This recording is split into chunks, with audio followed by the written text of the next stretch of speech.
बिस्मिल्लाहिर्रहमानिर्रहीम। लाखों करोड़ों दरूद नबी अकरम सल्लल्लाहु अलैहि वसल्लम पर और उनकी आल पर। अब इलेक्शन तो जाहिर है डेफिनेटली हो ही रहे हैं, लेकिन अब सवाल यह है कि इन इलेक्शंस की क्रेडिबिलिटी क्या होगी जब पीटीआई की पूरी क़यादत जेलों के अंदर होगी। इमरान खान साहब जेल के अंदर, शाह महमूद कुरैशी साहब जेल के अंदर, और पीटीआई के सदर परवेज इलाही साहब जो हैं वो जेल के अंदर। और उसके बाद पाकिस्तान पीपल्स पार्टी की तरफ से जब ये एतराज़ किया जाएगा कि लेवल प्लेइंग फील्ड नहीं दी जा रही और हमें कॉर्नर कर दिया गया, और मियां नवाज शरीफ को जिस तरह वालहाना उनको इस्तकबाल करने की इजाज़त दी जा रही है, उनको तकरीरें करने की इजाज़त दी जा रही है जबकि वो कन्विक्टेड भी हैं, तो अब फिर जब पीपल्स पार्टी एतराज़ करेगी, पीटीआई एतराज़ करेगी, और अब मौलाना फजलुर रहमान साहब की तरफ से भी कुछ अरसे बाद एतराज़ आएगा, तो फिर वो जो इलेक्शंस होंगे उसकी क्रेडिबिलिटी क्या होगी? ये आज के दिन एक बहुत बड़ा सवाल है जो हम आज अपने शो में डिस्कस करेंगे। और फिर उसके अलावा कुछ चीज़ें ऐसी भी हैं कि जिनमें मोहम्मद मालिक साहब हमारे साथी दोस्त हैं, उनका ये कहना है कि कुछ सीट एडजस्टमेंट भी हो रही है। उनसे भी पूछेंगे कि सीट एडजस्टमेंट कैसे हो रही है। तो हमारे साथ तशरीफ रखते हैं आमर इलियास राना साहब, शौकत पराची साहब, मोहम्मद मालिक साहब, तीनों हमारे सीनियर दोस्त हैं, आप इनको अच्छी तरह जानते हैं। मालिक साहब, ये फरमाइएगा सर, ये जब इलेक्शन होंगे अब तो क्रेडिबिलिटी जाहिर है कैसे उन इलेक्शंस की इंश्योर की जाएगी? निगरान हुकूमत की क्या पोजीशन होगी, इलेक्शन कमीशन की क्या पोजीशन होगी, और जो रिजल्ट्स निकलेंगे क्या सारी पार्टीज उनको मानेंगी? ये मजबूरन हमें इंटरनेशनल हालात के वजह से करवाने पड़ गया है, क्योंकि उसमें IMF का इशू है, वर्ल्ड बैंक का है, और जिन लोगों से हमें उम्मीदें हैं, सऊदी अरेबिया, UAE, चाइना, उन्होंने भी वाजे कर दिया था कि आपको फाइनेंशियल मेनस्ट्रीम में रहना जरूरी है। ठीक, तो आई थिंक ये उन चीजों की वजह से इलेक्शन हो रहे हैं, वरना अगर इलेक्शन होने होते तो फिर 90 दिन के अंदर भी हो जाते। फिर वो हुकूमतें ना अपना चल रही होती, फिर जिस तरह टेरन गवर्नमेंट भी आई है, अभी भी अनाउंस डेट इस तरह भी हो रही, तो इस वक्त कानूनी आईनी तो हदें पहले ही पामाल हो चुकी हैं। तो ये अब इलेक्शन दुनिया को के लिए है, ये पाकिस्तानियों में क्रेडिबिलिटी हो या ना हो, ठीक है, वो हमारा एकेडमिक डिस्कशन बहुत बड़ी है और उससे इंस्टेबिलिटी भी रहेगी, लेकिन मेरा ख्याल है कि इस वक्त सिर्फ इलेक्शन करवाना तरजीह है। इलेक्शन की क्रेडिबिलिटी कोई इतना बड़ा मसला नहीं है करवाने वाला। अब यहाँ पे एक सवाल ये बनता है कि पीटीआई तो ज़ाहिर है उन इलेक्शंस को तस्लीम नहीं करेगी, क्योंकि मेरा नहीं ख्याल कि इमरान खान साहब, शाह महमूद कुरैशी साहब और परवेज इलाही साहब को मौका मिलेगा कि वो इलेक्शन लड़ सकें, इवन अपने उम्मीदवार भी खड़े कर सकें। दूसरा, अगर पाकिस्तान पीपल्स पार्टी को एक साइजेबल मेजॉरिटी नहीं मिलती और उनको कोलिशन पार्टनर नहीं बनाया जाता तो वो भी तस्लीम नहीं करेंगे, तो फिर क्या मियां नवाज शरीफ साहब अकेले हुकूमत बना सकेंगे और चला सकेंगे? नहीं जी, मेरे ख्याल में तो कोलिशन भी बनेगी, पीपल्स पार्टी भी होगी, और हम तो जो बातें सुन रहे हैं वो सदारत के ओहदे की भी बात सुन रहे हैं, फॉरेन मिनिस्ट्री दोबारा PPP के पास जाने की हम सुन रहे हैं। और बड़ी सीधी सी बात है, देखें, मैसेजिंग होती है। मैसेजिंग ये है कि PMLN को लीड रोल मिलेगा। आप मुझे बताइए, बाकी सब ठीक, जिस तरह कोर्ट्स ने जिस तरह बेल्स दी, जिस तरह उनको हाई कमिश्नर साहब ने लंदन से सी ऑफ किया, बाकी छोड़े, पंजाब गवर्नमेंट, केयरटेकर गवर्नमेंट ने सजा सस्पेंड कर दी। कोई चांस ही नहीं लिया जा रहा किसी मौके पे कि कहीं पे कहीं सुप्रीम कोर्ट या हाई कोर्ट कोई और फैसला न कर दे। तो उन्होंने पहले ही, उनके वहां आने से पहले ही उनका सजा भी मौसल कर दी, वो सेक्शन 401 के जरिए CRPC के, जो मुझे नहीं याद पड़ता आखिरी दफा कब की थी, जिसको बड़ा बताया जा रहा है कि जी कानून में है, भी है तो सही, लेकिन आप फैसिलिटेट तब करते हैं, उसके ऑप्टिक्स क्या। तो आई थिंक मैसेजिंग बड़ी क्लियर है। पीपल्स पार्टी की नाराजगी हैं, उनके साथ साउथ पंजाब में बिल्कुल हाथ हुआ है। जो 14 सीटें PTI की कराची में थी, उसमें से उनका ख्याल था कि हमें 5-6 उनको इंडिया दिया गया था। अब खबर यह है कि वो उनको नहीं, वो MKM के कोटे में जा रही हैं। तो फिर जब PPP ने शोर मचाया, फिर आपने देखा कि बड़ा रगड़ा शुरू हो गया वहां पे। फिर चावला भी अंदर हो गए, फिर वो सलीम बदारी और उसका पूरा खानदान वो भी उठाए गए, वो निजाम का बहुत बड़ा हिस्सा है वहां के। अब उसके बाद खामोश है पीपल्स पार्टी। सो नाराज है पीपल्स पार्टी, दुखी है, लेकिन गेम प्लान में है, और मेरा ख्याल है वो कोलिशन भी आपको बनती नजर आएगी और ये कोलिशन का हिस्सा भी बनेंगे। बिल्कुल ठीक। अच्छा, राणा साहब आपकी तरफ आना है, ये फरमाइए सर, ये इलेक्शन की क्रेडिबिलिटी जो है वो, क्योंकि अब ये पहला इलेक्शन है कि जिसकी तारीख के बारे में किसी को नहीं पता था कि ये कब इलेक्शन होंगे या होंगे भी या नहीं होंगे। इवन कोई भी सियासी जमात ये क्लेम नहीं कर रही थी कि इलेक्शन हो जाएंगे, लेकिन सबको ये पता था कि प्राइम मिनिस्टर कौन बनने वाला है। आज भी सबको पता है कि मियां नवाज शरीफ प्राइम मिनिस्टर है।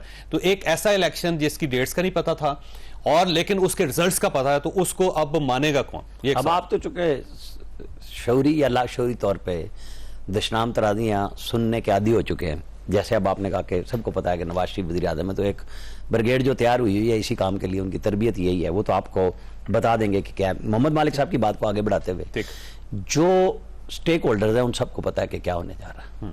उसमें जरदारी साहब शामिल है। ठीक है। जरदारी साहब के नट टाइट हुए हैं सिंध के अंदर, उनको पंजाब में नहीं मिला, उन्हें केपी में नहीं मिला, और वो अगली जाके बारगेन में उन्हें कुछ ना कुछ 2-4 दोनों ये जो इस्तेहकाम पाकिस्तान पार्टी बनी है या यहाँ मतलब वो उनका था ना कि आईपी पार्लियामेंटेरियन भी मेरी है, बीएपी भी मेरी है, वो तो चली गई। वो आज कोई क्वेटा में एक आधे दिन में कोई बड़ी तकरीब होने वाली है पीएमएलएन के लिए। अच्छा। वहां भी हो रही है। सिंध देखे ना, जाम कमाल मौजूदा वजीर आजम काकड़ साहब के साथ मरी में जाके मिले थे और वहां परवेज रशीद मौजूद थे।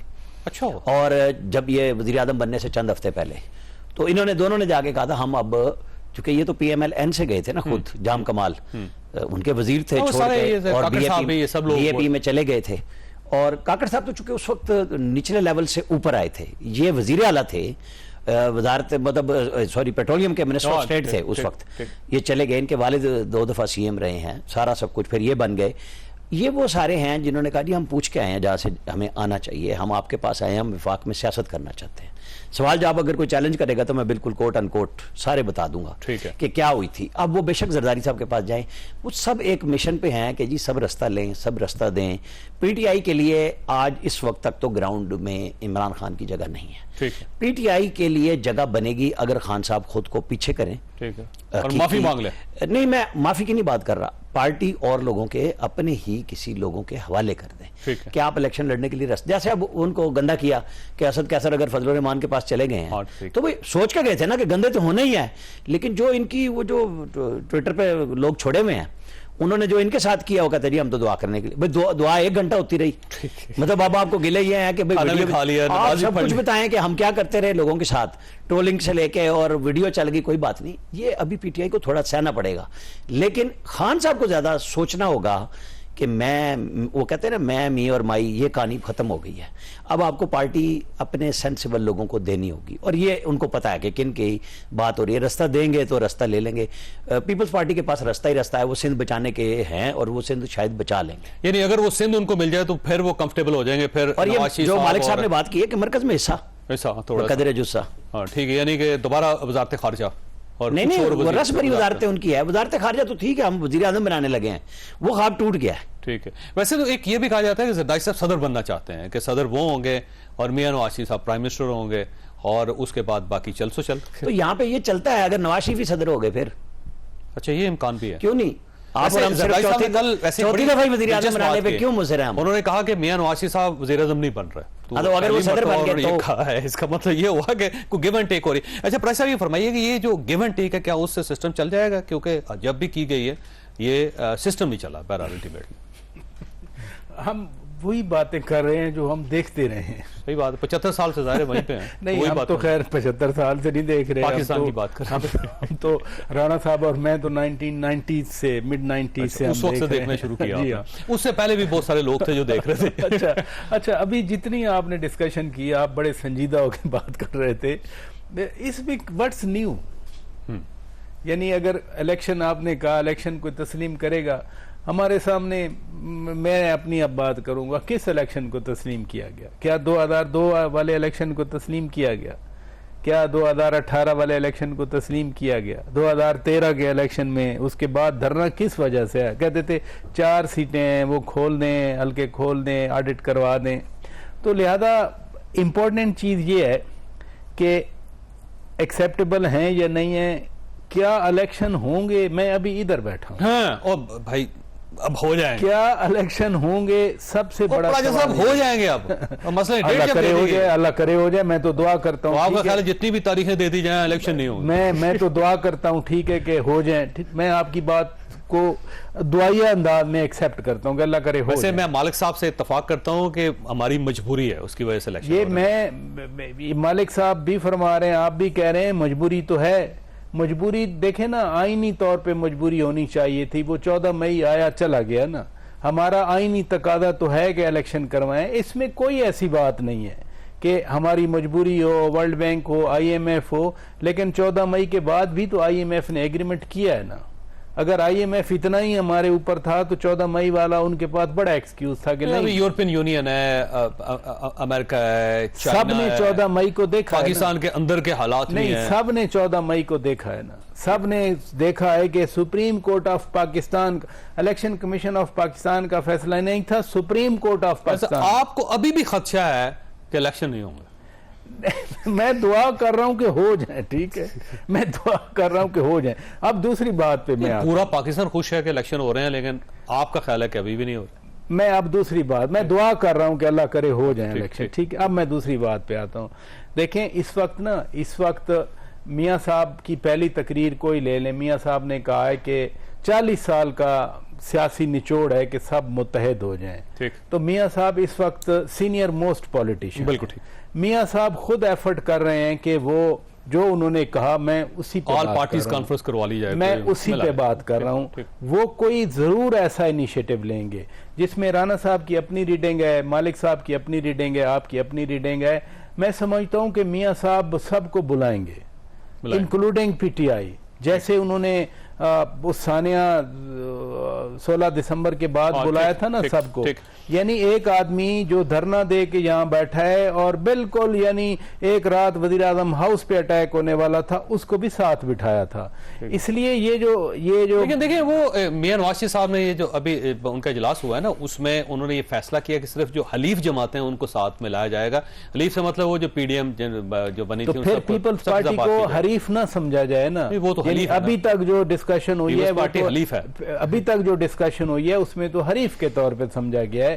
दरदारी साहब सदर बने, मियां नवाज शरीफ सदर बने, मियां शहबाज शरीफ वजीर आजम बने, बिलावल भुट्टो फॉरेन मिनिस्टर बने, या दूसरी मिनिस्ट्री शाह साहब सैयद नवीद कमर की मिनिस्ट्री मिले, खुर्शीद शाह साहब की मिनिस्ट्री मिले, शरी रहमान की मिनिस्ट्री मिले।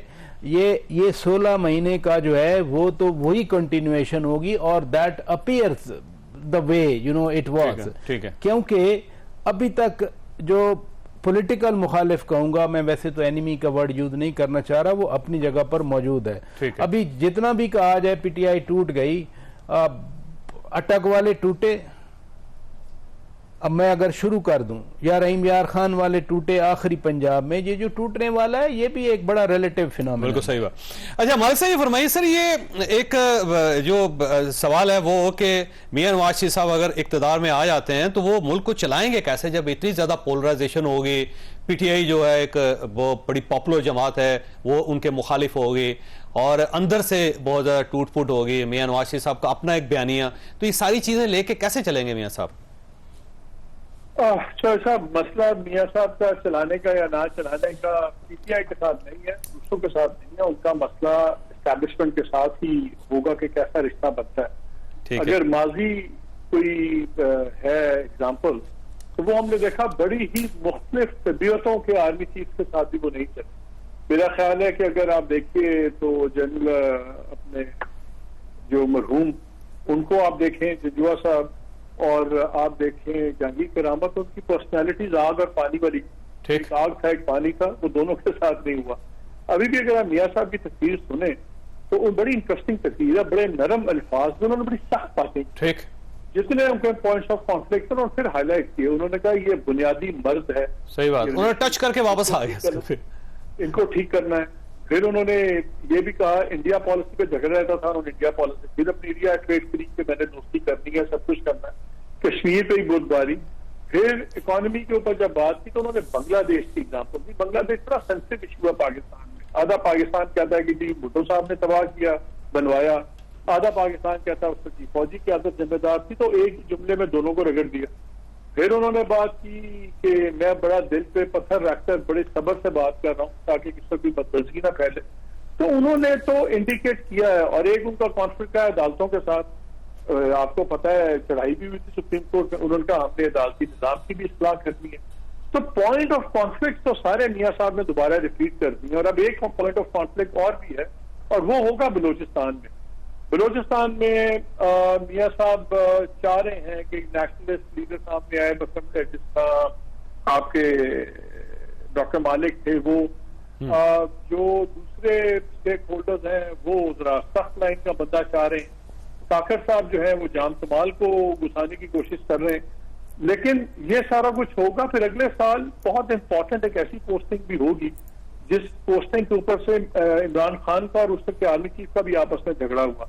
ठीक है, ये बहुत चीजें अगले साल में हैं और ये इंडिकेशन जो है आप देखना। या फिर एक आखिरी बात, जो आपकी फैसिलिटेशन काउंसिल है, जो अब इकोनॉमिक इंजन है ग्रोथ का, उसका जो स्ट्रक्चर बन गया हुआ है, उसके साथ डार साहब का क्लैश होना ही होना है। तो हो सकता है ये कॉन्फ्लिक्ट डार साहब से शुरू हो और पीएम हाउस और पिंडी के दरमियान में पहुंच जाए। ये बड़ी ही टच एंड गो सिचुएशन है। बहुत से लोगों को, खासतौर पे मियां साहब को भी अपने रवैये में बहुत तब्दीली लानी पड़ेगी, जो मुझे काफी मुश्किल लगता है। ठीक। तो ये मसला मियां साहब और पीटीआई का नहीं होगा। असल मसला ये होगा कि इस्लामाबाद में अगर मियां साहब हैं तो उनके पिंडी से ताल्लुकात किस तरह डिफरेंट होंगे माजी से, क्योंकि वो दोनों मशकूक नजरों से एक दूसरे को देख रहे हैं। एक ट्रस्ट डेफिसिट है इसके अंदर। मालिक साहब, मैंने ब्रेक लेनी, आपके पास एक सवाल छोड़ के जा रहा हूं क्योंकि मुझे बताया गया कि आपने जाना है, तो एक सवाल लेकिन बहरहाल मैं आपसे लूंगा कि अभी भी ये खदशा जाहिर किया जा रहा है, जैसे प्राचा साहब ने किया है, कि इलेक्शन नहीं होंगे, जितनी मर्जी तारीखें दे दें, इलेक्शन कमीशन जितना मर्जी यकीन दहानी करवा दे, लेकिन इलेक्शन होते हुए नजर नहीं आ रहे। तो ये परसेप्शन क्यों डेवलप हो रहा है? छोटी सी ब्रेक के दोबारा प्रोग्राम में दोबारा खुश आमदीद। मालिक साहब, ये इसके बावजूद कि इलेक्शन कमीशन यकीन दहानी करवा रहा है, लिख के दे रहा है, प्रेस कॉन्फ्रेंस कर रहा है, प्रेस नोट जारी कर रहा है, लेकिन इसके बावजूद भी अभी भी लोगों के दिलों में खदशा है कि हो सकता है इलेक्शन ना हो। तो ये खदशा, इसकी वजह क्या हो सकती है? वैसे तो ऐसा मेरे नजदीक जो बहुत कुछ हुआ है, आपने सुप्रीम कोर्ट के ऑर्डर देखे 14 मई वाले, वो भी उड़ा दिए गए, सब कुछ हो गया। लेकिन मेरे नजदीक एक ही शर्त थी और मैं अपने प्रोग्राम से भी कहता था, वो थी कि मियां साहब का आना। मेरे नजदीक वो सबसे बड़ी गारंटी थी कि इलेक्शन हो रहे हैं। मियां साहब आ गए हैं, मेरे लिए तो यही काफी है कि मियां साहब आ गए, सही इलेक्शन होंगे। मुझे और इससे ज्यादा कोई और गारंटी नहीं चाहिए। ठीक। अच्छा, ये फरमाइए प्राचा साहब कि अब सूरत हाल ये है कि दो इदारे जो ना वो एट स्टेक हैं इस वक्त। इलेक्शन कमीशन, जिसका किरदार पिछले साल 1.5 साल के अंदर नजर आ, वो आपके सामने है, और उसके बाद निगरान हुकूमत। अब निगरान हुकूमत जो है, क्या वो सक्सेसफुल इलेक्शन करवा सकेगी? और वो इलेक्शन कमीशन जिसका किरदार 1.5 साल से बड़ा मशकूक है, वो किस तरह सबको कन्विंस करेगा कि जो हम इलेक्शन करवा रहे हैं बड़े जबरदस्त है? पहली बात तो निगरान हुकूमत तो बार बार कह रही है कि हमारा काम इलेक्शन करवाना नहीं है, वो इलेक्शन कमीशन का काम है। इनका क्या काम? हम को कहते हैं हम सारी सहूलतें देंगे। कल भी वजीर आजम साहब कह रहे थे कि हम पैसे भी देंगे। पिछली बार तो कहा था ना, पैसे तो देने हैं जरा, खजाने से जाएंगे। पिछली हुकूमत ने तो कहा था कि पैसे नहीं है ना। आप देखें ना जरा कंपैरेटिव उसमें बात करें ना। पैसे रख के गई है ना इलेक्शंस की। नहीं, पिछली हुकूमत ने तो 14 मई में एक ये भी था कि हमारे पास पैसे नहीं है क्योंकि एलोकेशन नहीं थी इलेक्शन के हवाले से, और दूसरा था कि सिक्योरिटी नहीं दे सकते। अब तो कल पंजाब हुकूमत ने कहा कि पता नहीं 1,65,000 सोल्जर्स भी हमें मिल जाएंगे। इंतजामात जो करने हैं निगरान हुकूमत ने, वो कह रहे हैं हम करेंगे। ठीक है। But election, conduct of election, organisation of election rest with election commission of Pakistan under 218 clause 3 ठीक है, article of the constitution of Pakistan. Election commission में देखे ना, ये जो आप डाउट्स की बात कर रहे हैं, सारे जहान ने कहा कि आप डेट तो दे दें, लेकिन डेट नहीं आई। मियां साहब ने दुबई में राना साहब के हमरा जब मियां साहब आ रहे थे तो उन्होंने फरमाया कि इलेक्शन कमीशन आइन और कानून के मुताबिक काम कर रहा है, मैं सेटिस्फाइड नहीं। अब तो ज़ाहिर मुतालबा कर रही है ना, अब तो नून लीग भी इलेक्शन करवाया जाए। मुतालबा सारा पाकिस्तान कर रहा है ना, तो क्या सुप्रीम कोर्ट के सामने डेट आएगी? अच्छा, फर्ज किया डेट दे भी दें, मैं फिर कहूंगा डेट आगे भी जा सकती है। ये पाकिस्तान फिर भी आगे जा सकती है। क्यों नहीं जा सकती? तो क्यों अगर 14 मई की डेट पे हो नहीं सकते तो एक डेट आगे भी तो जा सकती है पाकिस्तान। वजह क्या है? जब मामला सारे कंट्रोल में है तो मसला क्या है? किस तरह के कंट्रोल में है मुझे बताएं। सब चीजें देखे मियां नवाज शरीफ अभी तो आप पहले सेगमेंट में ये बात पाकिस्तान पीपल्स पार्टी जो उसको नहीं, आप पहले सेगमेंट में पाकिस्तान पीपल्स पार्टी बोल रही थी, अब खामोश हो गई है। दूसरा ये इशू, खान साहब को अंदाजा हो गया है कि मेरे बगैर इलेक्शन होंगे, वो जेल के अंदर हैं और वो अपनी पार्टी को कह रहे हैं कोई मसला नहीं, उम्मीदवार खड़े कर। आज भी वैसे खान साहब ने ट्वीट किया है, आज भी अब तो नया खान साहब ने नया एक दावा किया है, राना साहब ज्यादा रोशनी डाल सकते हैं। वो कह रहे हैं मुझे स्लो पॉइजन दिया जा रहा है। वो तो मसलसल कह रहे हैं, पता नहीं खान साहब वो बाहर थे तब भी ये कह रहे थे वो कि मुझे कत्ल करने की कोशिश की जाएगी, मुझे कत्ल किया जाएगा। तो इनसिक्योरिटी है उनके अंदर। जो ग्राउंड है ना, ग्राउंड बेसिकली खुद ही आप फरमा रहे थे कि क्रेडिबिलिटी होगी, इलेक्शन की लेजिटिमेसी होगी। तो मैं फिर कहूंगा कि जैसे मादी में इलेक्शन होते रहे, सब कहते हैं ना, कभी नून लीग ने कहा धांधली हुई, कभी पीपल्स पार्टी ने कहा धांधली हुई, कभी पीटीआई ने कहा धांधली हुई। एक कॉन्टेक्स्ट जिसमें हम रह रहे हैं उस कॉन्टेक्स्ट के हर हारने वाला इतराज करता है। वैसे 2018 के इलेक्शन ऐसे थे, सबने इतराज किया था। पीटीआई जो हुकूमत बना रही थी वो भी कह रही थी उसी कॉन्टेक्स्ट में मैं बात कर रहा हूं। जब मैं ये थोड़ा सा खदशा दायर करता हूं कि अल्लाह करे हो जाए इलेक्शन, तो उसी कॉन्टेक्स्ट में कि हमारा कॉन्टेक्स्ट वही है जिस कॉन्टेक्स्ट में हम पहले रहते रहे। और वैसे लाइन बिल्कुल डिफरेंट ले रहे हैं, जो पूरा पाकिस्तान ढोल बजा रहा है कि जो लो जी मसला हल हो गया, अल्लाह करे हो जाए। ये फरमाइएगा राना साहब कि ये जो अगली हुकूमत होगी, ये वाकई मियां नवाज शरीफ साहब इख्तियार शेयर करने के लिए तैयार हैं, या वो पहले मियां साहब कहते थे ना सारे इख्तियारात मेरे पास होने चाहिए, इस बार क्या वो दूसरी सियासी जमातों को इख्तियार देने के लिए तैयार है, साथ एस्टैब्लिशमेंट को इख्तियार देने के लिए भी तैयार है? 2014 के धरनों में उन्होंने वजीर आजम होते हुए अपोजिशन के साथ इख्तियारात शेयर कर लिए। ठीक।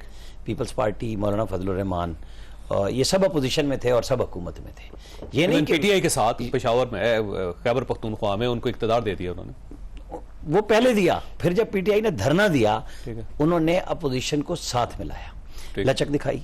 उन्होंने फौज के साथ लड़ाई नहीं लड़ी, वहां फैसला इदारे का था कि हमने इसको नहीं रहने देना। ये लड़ाई इस वजह से हुई, वरना उन्होंने हर तरह से रास्ता दे के रास्ता लेने की कोशिश की थी और नहीं हुआ। राहिल साहब को एक्सटेंशन नहीं मिली, वो चले गए, वो सऊदी अरब चले गए। जनरल बाजवा साहब को समझ आ गई मुझे एक्सटेंशन नहीं मिलेगी और ये देंगे भी नहीं, जब राहिल को नहीं मिली तो मेरा भी रास्ता नहीं है, तो उन्होंने दूसरा रास्ता अपनाया। और वो जो रजीम चेंज के लिए 2011 से लॉन्चिंग पीटीआई की जिस तरीके से की गई थी और धरने चढ़ाए गए, सब कुछ हुआ। जो ये धरने चढ़ाने का लफ्ज मैं इसलिए कह रहा हूँ कि मियां साहब ने ये वाहिद लफ्ज है जो तकरीर में कहा लाहौर में, ठीक है। तो वो उन्होंने इशारा दिया, तूफान का तहिया किए हुए का बताया, उन्होंने पड़ोस में अच्छे ताल्लुकात का बताया कि हमें रीजनेबल कश्मीर का हल निकालना होगा बाइज्जत। ठीक है, ठीक है। वो चाहते हैं पाकिस्तान चले, ठीक है। आप और हम कब तक प्रॉक्सी लड़ाइयां लड़ते रहेंगे, कब तक हम आम आदमी की सोशल अपलिफ्टिंग को लड़ाई के नाम पे खत्म करेंगे। ये रास्ता आज हमारी फौज भी ले चुकी है, जब वो आईसीएफसी चला रही है और उसमें फैसिलिटेशन कौंसिल है। अभी प्राचा साहब मुझे एक तस्वीर दिखा रहे थे, अगर इजाजत हो तो मैं उसको बात करें, मतलब वो चूंकि मुसलसल वहां पे जा रहे हैं, नहीं उनके विजिट्स हो रहे हैं, नहीं वो वहां जा रहे हैं जहां बिलियन ऑफ डॉलर्स इन्वेस्टमेंट के लिए अवेलेबल हैं, सिर्फ पाकिस्तान को मैकेनिज्म देना है। ठीक है। और वो मैकेनिज्म तब होगा जब यहाँ मामे चाचे फूफी की कंपनी एसईसीपी में रजिस्टर्ड नहीं होंगी। कारोबार को कारोबार के, आप देखें सऊदी अरब ने मक्का मुकरमा में उम्रे के लिए और रियाजुल जन्ना में नवाफिल के लिए ऐप मुतारिफ करा दी, सिस्टमाइज कर दिया कि जी आप आए, आपको सिफारिश की भी नहीं जरूरत, धक्के की भी नहीं जरूरत, टाइम पे जाएं, टाइम पे फारिग हो जाएं। बल्कि वो ये ख्याल ये किया जा रहा है कि हज को 2 करोड़ लोगों तक लेके जाए। मतलब आप जब आप वो काम रिलीजियस अफेयर्स को भी इस तरीके से चला रहे हैं, तो वो बिजनेस तो अमेरिकन कंपनियों के मशवरे से करते हैं कि इन्वेस्टमेंट यहां करनी चाहिए, कितनी सिक्योर है, ये कतर भी यही करता है, यूएई भी यही करती है। तो हमें बता दिया गया कि आप इसके साथ इन्वेस्टमेंट करेंगे, एक माहौल साजगार दें। अच्छा, एक सवाल है, मैंने ब्रेक लेनी, सवाल आपके पास छोड़ के जा रहा हूं कि ये मियां नवाज शरीफ साहब माजी के मियां नवाज शरीफ से मुख्तलिफ हैं और इस बार उनका कोई टकराव नहीं होगा आर्मी के साथ। एक सवाल है, छोटी सी ब्रेक को, ब्रेक के बाद दोबारा जरूरत है। प्रोग्राम में दोबारा खुशामदीद। राना साहब ये फरमाइए, मियां नवाज शरीफ साहब की एक उनका पूरा माजी है, एक और हर बार वो फौज के साथ टकराते हैं, फिर उसके बाद उनका इक़्तिदार खत्म होता है, वो बाहर जाते हैं, फिर दोबारा वापस आते हैं, फिर दोबारा फौज की मदद से आते हैं। तो इस बार क्या मियां नवाज शरीफ साहब मुख्तलिफ हैं? मुझे ये बताएं कि करामत के बाद, जनरल करामत के बाद उन्होंने आर्मी चीफ किसे बनाया था? जनरल मुशर्रफ को। हाँ, ठीक।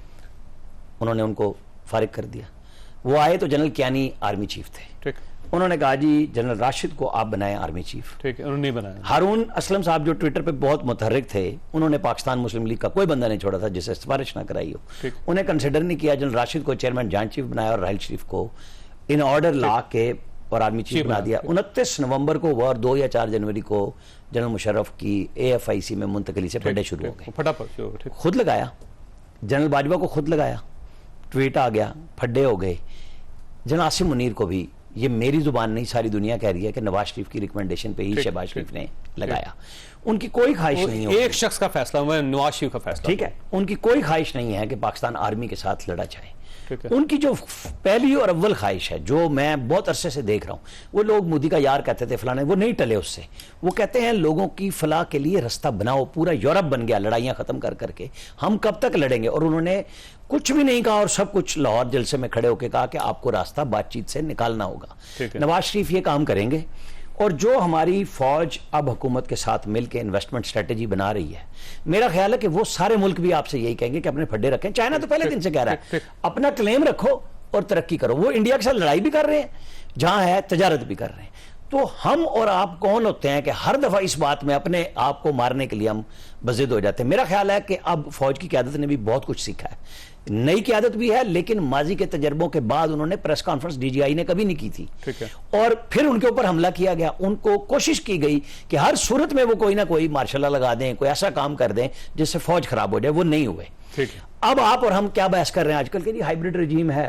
वो जो हारून रशीद साहब का, हमारे मोहतरम, उनका नाम मुख्तलिफ अंदाज से लिया जाता है, उन्होंने कहा था ना जनरल कियानी 3 घंटे सोते हैं और जनरल बाजवा जो हैं वो भी काम करते हैं फलाना। लम्स में तो सारे काम करते हैं दुनिया में। नहीं, वो सिर्फ उनके लिए मखसूस थे। ये सारे लोग मुख्तलिफ औकात में बताते रहे कि आर्मी चीफ ही सब कुछ है। आर्मी चीफ सब कुछ है आर्मी के अंदर, पाकिस्तान के अंदर। बाहर दुनिया से आपको डील करना है एक हुकूमत पाकिस्तान। ठीक है। एक मुल्क अगर कोई होगा तो वो बात करेगा, और उसके पीछे अगर पाकिस्तान की फौज खड़ी होगी जिसकी गारंटी ये होगी कि आपका सरमाया जो आएगा हम उसे संभालेंगे। सरमाया लाने के लिए लोग तैयार हैं, लेकिन इन शक्लों पे तैयार नहीं। प्राइस साहब ये बताइए, स्टेबिलिटी आएगी पाकिस्तान में या नहीं आएगी जब तक हमने इंडिया का मसला हल ना किया, अफगानिस्तान का मसला हल ना किया, ईरान के साथ मजीद ताल्लुकात को बेहतर ना बनाया, पाकिस्तान के अंदर एक सरमायाकारी का एक बेहतर एनवायरनमेंट ना बनाया, पाकिस्तान में स्टेबिलिटी नहीं आ सकती। और ये सारी चीज़ें डिपेंड करती हैं पोलिटिकल स्टेबिलिटी पे। तो है कोई इम्कान? Thank you very much for raising this question. मियाँ साहब की मुझे नहीं पता 93 में किस बात पे इसहाक खान से लड़ाई हुई थी, लेकिन मियाँ साहब 98 में वाजपेयी जी पाकिस्तान आए थे, 99 में फरवरी में, और कारगिल शुरू हो गया था। फिर अभी 2013 तो हमारे सामने है, करण थापर का इंटरव्यू आया था कि मेरा तो मैंडेट ही इसीलिए है कि मैं भारत से ताल्लुकात ठीक करूं। और ये जो डॉन लीक्स थी जो आप अफगानिस्तान वगैरह कह रहे हैं, वो सारा वही कॉन्सेप्ट था ना। वो पावर स्ट्रगल थी कि किसके पास ज्यादा पावर होनी चाहिए।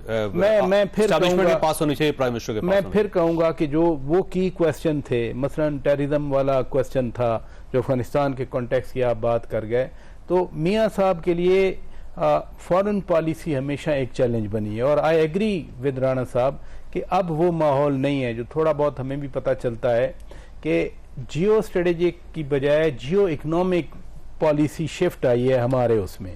आर्मी चीफ साहब, अब तो खैर खबर आ गई होगी जब हम आपका शो रिकॉर्ड कर चुके हैं, गुज़श्ता रोज अजरबैजान गए थे। वहां पर वो किस लिए जा रहे हैं कि जो SIFC बनी है, इसके लिए स्टेबिलिटी की बात कर रहे हैं। कोई ऐसी नहीं स्टेबिलिटी की बात कर। अब मेहरबानी आपने क्लियर कर दिया, वरना पता नहीं मैंने अजरबैजान के पास पेट्रोल है, तेल है, गैस है, बिलियन ऑफ डॉलर इन्वेस्टमेंट के लिए पड़े हुए हैं। सर आप पैसे हैं, फालतू पैसा है। सेंट्रल एशिया में सबसे जो अमीर मुल्क है वो अजरबैजान। पैसे हैं। पाकिस्तान में अगर 10-20 अरब डॉलर की इन्वेस्टमेंट हो जाती है तो हम खड़े हो सकते हैं। जी स्टेबिलिटी की बात। अब मैं समझता हूं मियाँ साहब ने जो तकरीर भी लाहौर में की और जिसमें अगेन इंडिया का रेफरेंस उन्होंने दिया, तो अगले साल उधर इलेक्शन होने हैं, वो तो पक्के हैं। इधर भी इलेक्शन होने नहीं उधर पक्के हैं। उधर तो पक्के वैसे मेरा ख्याल है इधर भी होने हैं, उधर तो पक्के हैं। चले कच्चे से उधर पक्के हैं। उन इलेक्शन से पहले भी कुछ खतरात तो है ना, आपको पुलवामा याद रखना चाहिए, आपको एबटाबाद बालाकोट याद इंडिया हर बार पाकिस्तान की कॉस्ट पे इलेक्शन लड़ता। और मियाँ साहब जो है, मियाँ साहब के अंदर वो कैपेसिटी भी है, मियाँ साहब की वो गुडविल भी है, मियाँ साहब की वो क्रेडिबिलिटी भी है। और मियाँ साहब चीज़ों को एक बेहतर अंदाज में, क्योंकि जहाँ उन्होंने बात की ना भारत के हमसायों के साथ बेहतर तल्लुकात करने की, मियाँ साहब ने साथ ही कहा कि मसला कश्मीर के हल के लिए तदबीर से काम करना पड़ेगा। ये नहीं है कि पाकिस्तान के इंटरेस्ट को वो पीछे रख के तो वो आगे बढ़ना चाह रहे हैं। मियाँ साहब ने 99 में वाजपेयी आए थे, लाहौर डिक्लेरेशन में भी बाइज़्ज़त हल मौजूद है। अभी आप निकालें लाहौर डिक्लेरेशन की कापी, आपको बाइज़्ज़त हल कश्मीर का नजर आएगा उसमें। मोदी साहब आए थे 25 दिसंबर को लाहौर में, तो उसमें भी आगे फार्मूला उन्होंने भी पेश किया था। ऐसे ही आगे बढ़ने का आपको सारी चीजें याद हैं। तो मियाँ साहब, इस बार मियाँ साहब को आई होप के सपोर्ट मिलेगी हमारी पावर, क्योंकि अगर ये सेटल नहीं होगा ना मामला, फिर पाकिस्तान चलता हुआ नजर नहीं आ रहा। मैं दोनों मेहमानों का शुक्रगुजार हूँ। खासा यहाँ पे मैंने ब्रेक लेनी है, ब्रेक के बाद राजा खालिद महमूद साहब हमारे साथ होंगे, साबिक डिप्टी अटॉर्नी जनरल हैं। और मिलिट्री कोर्ट्स का एक बहुत बड़ा इशू है, ज़ाहिर सुप्रीम कोर्ट ऑफ पाकिस्तान ने मिलिट्री कोर्ट्स को खत्म कर दिया है, लेकिन एक मुतालबा किया जा रहा है कि मिलिट्री कोर्ट्स बहाल होनी चाहिए, और अगर वो नहीं होंगी तो फिर एक कॉन्फ्लिक्ट दोनों इदारों के दरमियान शुरू हो जाएगा। क्या वाकई कॉन्फ्लिक्ट का इशू है या फिर इसको सॉल्व किया जा सकता है, ये हम एक छोटी सी ब्रेक के बाद डिस्कस करेंगे। प्रोग्राम में दोबारा खुशामदीद। हमारे साथ तशरीफ रखते हैं राजा खालिद महमूद साहब, साबिक डिप्टी अटॉर्नी जनरल हैं, और इशू वही मिलिट्री कोर्ट्स का है कि सुप्रीम कोर्ट ऑफ पाकिस्तान ने मिलिट्री कोर्ट्स को खत्म कर दिया है और राय पार्लियामेंट से ये कानून पास हुआ था। अब अगला सवाल ये है कि अगर नजरसानी अपील के बाद भी ये फैसला बहाल रहता है तो फिर स्टेटस क्या होगा, और क्या वाकई मिलिट्री कोर्ट्स चाहिए पाकिस्तान में या नहीं चाहिए। तो राय साहब से पूछेगा। राय साहब ये फरमाइए कि ये स्टेटस क्या है इस केस का, क्योंकि सुप्रीम कोर्ट ऑफ पाकिस्तान ने तो उड़ा दिया बहरहाल इसको। देखिए जावेद साहब, अब तो अपील में जाना है। प्रैक्टिस एंड प्रोसीजर एक्ट के तहत अपील का हक दिया गया कि जो पिटीशन डायरेक्टली इंस्टीट्यूट होगी before the supreme court of Pakistan, तो उसमें अगर कोई फैसला आता था तो पहले उसे रिव्यू पिटीशन की सूरत में चैलेंज किया जाता था, और वही बेंच करता था। वही बेंच करता था और वकला भी वही होते थे। अब वो और रिव्यू जो है उसका बड़ा लिमिटेड स्कोप होता है। कोई एरर है, कोई ओमिशन है, कोई चीज रह गई जिसकी तवज्जो कोर्ट की तवज्जो नहीं जा सकी, तो वो रिव्यू था। इससे हट के उसे बिल्कुल एक नए केस की सूरत में सुनना और उसे डिसाइड करना वो नामुमकिन हुआ करता था। अब प्रैक्टिस एंड प्रोसीजर एक्ट में ये कहा गया, चूंकि एक अरसे से डिमांड थी कि अगर चीफ जस्टिस साहब कोई सो मोटो नोटिस ले लेते हैं तो सो मोटो नोटिस लेने के बाद या 184(3) के तहत कोई पिटीशन डायरेक्ट वहां पे दायर होती है, जिस तरह मियां नवाज शरीफ का केस है, जहांगीर तरीन का केस है कि उन्हें वहां से सजा हो गई, डिस्क्वालीफाई हो गए, लेकिन अपील का राइट अवेलेबल नहीं था। तो अब जाहिर है अपील भी हो सकती है, बेंच भी नया बनेगा। जी, बेंच भी नया बनेगा, बड़ा होगा इस बेंच जी, बड़ा बेंच, डेफिनेटली बड़ा बेंच, 7 रुकनी या 6 रुकनी बेंच बनेगा, इससे बड़ा बेंच होगा। अब ये फरमाइए कि क्या मिलिट्री कोर्ट्स होनी चाहिए पाकिस्तान में, और अगर होनी चाहिए तो क्यों होनी चाहिए? देखिए जावेद चौधरी साहब, ये कोई पहली मर्तबा नहीं हुआ कि मिलिट्री कोर्ट्स में सिविलियन का ट्रायल हो। 1952 का ये आर्मी एक्ट है। आपको याद होगा कि 1953 में मिलिट्री कोर्ट्स ने लोगों को सजाएं दी थी, बाद में वो कन्वर्ट हुई को डेथ सेंटेंस, लाइफ इम्प्रिजनमेंट में, बाद में 2-4 साल के बाद लोगों को भी शामिल थे। जी, ये लोग शामिल थे। फिर वक्त के और हालात को मद्देनजर रखते हुए 1967 में, चूंकि जासूसी के मामला थे, 1965 की जंग हो चुकी थी, 1967 में बाज़ाब्ता तौर पे ऑर्डिनेंस के जरिए एक तरमीम लाई गई जो 2D है, 2D इंसर्ट की गई एक सेक्शन। अब 2D2 का जो है क्लास, वो बड़ी वाज़े तौर पे ये कहती है कि अगर सिविलियन कोई मिलिट्री इंस्टॉलेशंस पे, मिलिट्री आर्सनल्स पे हमलावर होते हैं, they will be tried under the army act 1952। ठीक है, वो कॉम्पिटेंट है वो कोर्ट उसको ट्राई करने के, और ये पहली दफा नहीं। उसके बाद 1967 के बाद यानी हर दौर के अंदर मिलिट्री कोर्ट्स ने ट्रायल किया। 1975 का बड़ा मशहूर केस है, सुप्रीम कोर्ट में ने वो रिपोर्ट किया, ब्रिगेडियर FP अली केस। अब जो ब्रिगेडियर FP अली साहब थे वो ये कह रहे थे कि चूंकि ये जुर्म मुझसे कमिट हुआ है, मैं सिविलियन था, मैं रिटायर हो चुका हूँ, लिहाजा मैं आर्मी एक्ट के एम्बिट में नहीं आता, उसकी डेफिनेशन में मैं एक्यूज के तौर पे नहीं आता, I can be tried by the civil courts. ठीक है, लेकिन सुप्रीम कोर्ट ने कहा कि बेशक आप रिटायर हो गए, बेशक आप सिविलियन हो गए, लेकिन चूंकि आपने जो जुर्म किया वो 2(1)(d)(2) के तहत आता है, लिहाजा आप उसमें फाल करते हैं। उसके बाद मुतअद्दिद फैसले हुए सुप्रीम कोर्ट ऑफ पाकिस्तान ने। ये जो 2015 का फैसला है district bar association Rawalpindi versus federation of Pakistan, उसमें सुप्रीम कोर्ट के जजेस ने, चूंकि वो 21वीं तरमीम को वहां पे चैलेंज किया गया था जिसमें मिलिट्री कोर्ट को एस्टेब्लिश किया गया। अब यहाँ पे सवाल ये पैदा होगा जी कि ये इस वक्त तो कोई कॉन्स्टिट्यूशनल अमेंडमेंट नहीं हुई, तो मिलिट्री कोर्ट्स कैसे वजूद में आ गई? मैं समझता हूँ कि मेरी जो नाक़िस राय है कि जो 21वीं तरमीम थी या 22वीं तरमीम थी इस हवाले से उनकी जरूरत कतन नहीं थी, क्योंकि एक चीज कानून में ऑलरेडी प्रोवाइडेड है, वो एक स्पेशल लॉ है। ये जो आर्मी एक्ट है ये स्पेशल लॉ है। जब स्पेशल लॉ हो, वो जो ऑर्डिनरी लॉ है उस पर प्रिवेल करता है। यानी आपका जुर्म अगर स्पेशल लॉ के अंदर फॉल करेगा तो आप उसी में मुदर्रज जो कोर्ट्स हैं उसमें आपका ट्रायल होगा। ठीक। आपका सिविलियन कोर्ट्स ट्रायल नहीं कर सकती। तो ये जो 102 पीटीआई के लोग थे उनको जो रिलीफ मिला ये आर्जी आपका ख्याल ये है, और नजरसानी अपील जब होगी तो डेफिनेटली 102 लोगों को ट्रायल जो है वो मिलिट्री कोर्ट्स में किया जाएगा। देखें, पीटीआई से हटके जो ये फैसला, इसके जो फॉर रीचिंग इफेक्ट्स हैं ना वो बड़े बुरे हैं होने हैं, इसके नताइज वो कौम भुगतेगी। आप देखें कि मैं हैरान हूं कि सुप्रीम कोर्ट ऑफ पाकिस्तान ने ये फैसला देते हुए ये कतन क्यों कुलभूषण यादव को याद नहीं रखा। कुलभूषण यादव वो भी सिविलियन है ना, उन्हें ये याद नहीं रहा कि हजार लोग हैं जो डिफेंस, मिनिस्ट्री ऑफ डिफेंस के अंडर काम करते हैं, वो सिविलियंस हैं हजार की तादाद में। आर्मी के अंडर बहुत सारे अदारे ऐसे हैं जहां पे सिविलियंस काम करते हैं, 7 अदारों के अंदर वो काम करते हैं।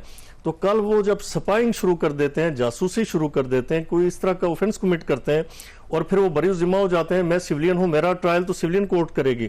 अब सिविलियन कोर्ट्स का मसला आप वो सूरत-ए-हाल आपके सामने लेंथी प्रोसीजर है। वहां पे गवाह जो है वो प्रोटेक्टेड नहीं है, वहां पे जजेस प्रोटेक्टेड नहीं है, वहां पे आप देखें कि इवन वकला यानी प्रोसिक्यूटर्स को मार दिया जाता रहा माजी में, दहशतगर्दों के हाथों हमारे प्रोसिक्यूटर्स कत्ल होते रहे। तो वहां पे प्रोटेक्शन नहीं है किसी तरह की, फिर लेंथी प्रोसेस है, फिर ये है हमारा वो लॉ ये कहता है कि स्लाइटेस्ट डाउट। अब खोसा साहब, आसिफ सईद खोसा साहब जाते जाते एक ऐसी जजमेंट देंगे, उन्होंने कहा कि अगर कोई गवाह एक लाइन गलत कह देता है या उससे साबित होता है कि वो फॉल्स है एक लाइन की हद तक, उसकी सारी एविडेंस, बेशक बाकी एविडेंस तमाम तर स्टोरी को कोराबरेट कर रही हो, उसकी तायद कर रही हो, उसकी फर्रेंस में उसकी गवाही खत्म, डिस्कार्ड कर देंगे वो बंदा सादो को नमीन। उन्होंने ये कहा कि फाल्सस इन योनो फाल्सस इन ओमनिबस एक कानून का असूल है कि जो एक झूठ बोलता है वो सारे झूठ बोल। इससे पहले यही सुप्रीम कोर्ट कहा करती थी कि it is not the rule of universal application, कि इस रूल को हम यानी हर केस में मुंतबिक नहीं कर सकते। पाकिस्तान के जो मारूजी हालात हैं उसमें ये प्रैक्टिकली पासिंग। तो आपका ख्याल ये है कि ये मिलिट्री कोर्ट्स के बगैर मामला नहीं चल सकता पाकिस्तान में, और ultimately supreme court of Pakistan को रास्ता निकालना पड़ेगा, नहीं तो एक दो इदारों के दरमियान भी जंग होगी, मसलन एस्टैब्लिशमेंट और सुप्रीम कोर्ट ऑफ पाकिस्तान, और उसके साथ साथ पाकिस्तान के अंदर भी प्रॉब्लम्स होंगे। देखिए ना, यानी ये क्यों निकाली गई, उस वक्त ये तरमीम क्यों की गई थी, वो आपको याद होगा कि जो एपीएस स्कूल का वाकया हुआ, उसके बाद ये काम किया गया जी कि हमारा जो क्रिमिनल जस्टिस सिस्टम है, हमारा जो क्रिमिनल इन्वेस्टिगेशन सिस्टम है, ये तकरीबन नाकाम है। हमारी इन्वेस्टिगेशन बहुत फाल्टी होती है। ये पुलिस का आप पुलिस हमारी महफूज नहीं है, इवन किसी बड़े की तफ्तीश करने वाला वो ज्यादा अरसे तक महफूज नहीं रह सकता। पुलिस के कितने ऑफिसर्स कत्ल हो चुके हैं, पुलिस के कितने आईओस कत्ल हो चुके हैं। तो ये मुश्किल है इन हालात में मिलिट्री कोर्ट्स का होना। तो डाकू अगवा करके ले जाते हैं, गिव एंड टेक करके वापस लाना। इस तरह के असास केसेस में जिसमें दुश्मन की एजेंसियां इन्वॉल्व हों, यानी वो अपने लोगों को, अपने जो क्रिमिनल्स हैं, जो लोकल है, उन्हें संभालना उनके लिए। आखिरी सवाल आपसे ये बताइएगा कि क्या वाकई ये नजरसानी अपील जो होगी इसका फायदा होगा हुकूमत पाकिस्तान को और ये केस रिवर्स हो जाएगा फैसला? मैं तो तवक्को रखता हूं कि सुप्रीम कोर्ट ऑफ पाकिस्तान जो उसका बड़ा बेंच होगा अपील की सूरत में इस फैसले को सेट असाइड करेगा, इसे टर्न डाउन कर देगा, इसलिए कि उनके सामने इस मुल्क के मारूजी हालात भी हैं, उनके सामने ये कानून भी है, और फिर एक नहीं सुप्रीम कोर्ट और हाई कोर्ट्स के मुतअद्दिद फैसले इस पे मौजूद हैं। तो लिहाजा मैं जाती तौर पे समझता हूं कि इस फैसले को उन्होंने रिवर्स करना है। मेरी जाती तौर राय साहब आपका बहुत बहुत शुक्रिया। ख्वाजा साहब आपने गुफ्तगू सुनी, फैसला आपने खुद करना है। अल्लाह ताला आप और आपके अहले खाना को हर किसी मुसीबत से महफूज रखे। अल्लाह हाफिज।